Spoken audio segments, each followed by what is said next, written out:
WINT Stock Thursday. Is it a buy or not? Watch this 1-minute video till the end, find out. Windtree Therapeutics is sitting at 34 cents and it is 11.7% up.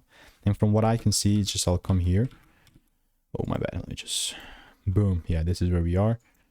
Such a bearish chart, man. Definitely such a bearish chart.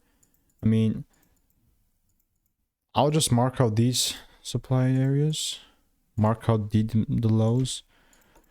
And I'm telling you, like, if the price reaches some points here, like, the only case where this, that I'm going to count this as a bullish chart is if the price starts breaking, like, above 41 cents or something like that. But if I see a double break here and then I see a double break, if I see a double break towards the downside, then and only then I'll short.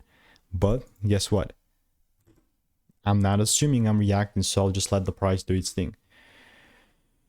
Meaning, I just want to see more candles appear, so just more time needs to pass. And if you want to make more money trading in a simple only way, click the first link in the description. It's a free newsletter. Goodbye.